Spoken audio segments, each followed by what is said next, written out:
as a historian, how important do you think it is that historical films should be accurate?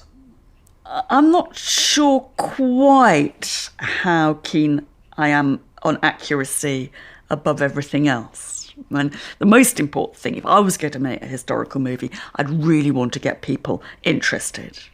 And I think that film and television programme makers can be a bit sort of nerdish about accuracy. I remember a friend of mine once told me that he'd acted as an advisor for some Roman film. And the crew were always ringing up when they were on location, saying things like, "Now, what kind of dog should we have? Should it, if we're going to have a dog in the film, should it be an Alsatian or, a Dachshund or whatever?" And to start with, he said he'd go to the library and he'd kind of look up and he'd find a breed.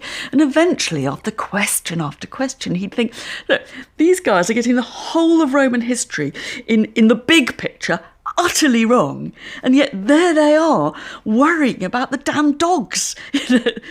Can you think of any historical films that you've really enjoyed? I absolutely loved Gladiator.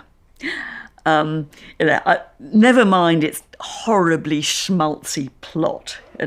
I thought in all kinds of ways it was just a wonderful, brilliant, and I don't know if it was accurate, but a justifiable recreation of ancient Rome. The beginning scenes of Gladiator, which show, Roman combat, just in a sense punctured the kind of slightly sanitized version of, legionaries standing, with all their shields, facing the enemy, all looking ever so kind of neat and tidy. I mean, it was messy and it was bloody and it was horrible. And it was such a different kind of image of Roman combat that I remember we set it in Cambridge as an exam question. How would students judge that kind of representation of Roman warfare? It's very interesting that there seem to be more and more historical films recently, and many have won Oscars. Is that because history has all the best stories?